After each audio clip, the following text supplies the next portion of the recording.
Aitor Txiko zatika taldeak lehenengo urtea amaitzen ari da, aurtengo denboraldia lehena izan da zuen nesken munduan, eta jakindeko genuke zein da zuen balorazio orokorra.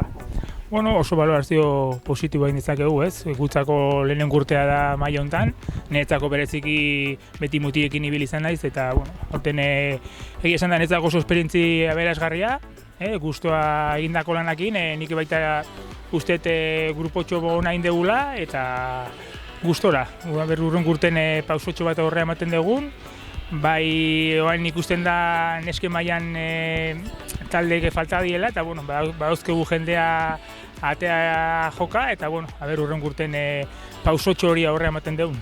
Talde falta baino uzi talde sobera dugu, eta gira da zuen amezalako talderik Euskal Herrian ez dagoela, eta neskek zuen gana jotzen dutela, nahi dutelako horrelako maila eta egutegi eskaintzen dioten talde bat. Bueno, gu izan talde apala gea, ez? Gun bai nire politika onere laniteko era beti izan da poliki-poliki, ez? Gauzak aldien bezala egin, baina beti pausetxo bat egin aurreraka eta poliki-poliki. Burua galdu gabe, erotu gabe, baina beti gauzak mejoratzen jun. Aurren urterako gure asmoa hori da. Beste pausotxo bat aurrera egin eta mejoratzen dugun bai taldea, estruktura eta orokorren denak. Apal, baina emaitzak lortu dituzue, txapelketak eta hainbalastrietan garaipena edo podiuma zapaldu, bai juniorrekin, bai afizionatu mainakoekin, beraz posik egoteko modukun. Bai, urte hasieran esan genuen bezala hori izan gure erronka zen neska formatzea, txirrindulari formatzea eta gero taldea egitea. Nik uste hori lortu dugula eta bueno, gero horren ondorioz lan horregatik bai emaitzak etorri zaizkigu, gaur bai beste erronka txiki bat baukegu neska bai sub-23 mailan eta bai junior mailan podiumen sartzen ditugun, eta horta torregia, naiz daudan bakizu pixkate deskonekta egiten duten o egiten dugun, zaila dago, baina saiatuko gea.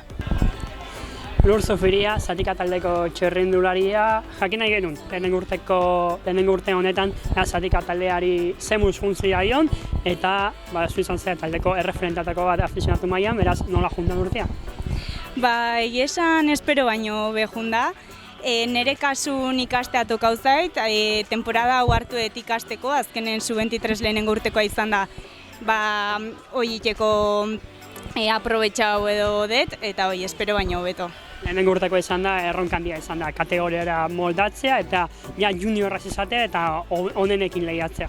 Hoi da, azkenen salto handia dau, bai juveniletatik sub-23 eta pasatzeko, bai kilometro aldetik, erritmo baita bizigoa da, sub-23 eta elitena, orduan, hori egokitzea, horta egokitzea tokau zait. Egia da, askotan, oain arte beti, junioretatik uzi taldeetara pasatzen zirela neskak, aurten zu eta beste hainbatek, zatika taldea izan duzu aukera, eta ez hainbeste proxioakin eta ez hain egutegi handiarekin, maila palagoan zuen onena ematen saiatu zarete, zuen maila dagoki zuena, ez? Hoi da, aurten azkenen Euskaldunako karrera guzti korritu ditu, Kopa Espainiako pare bat baita, eta azkenen kontinental ezan talde bakarretakoa da hau, eta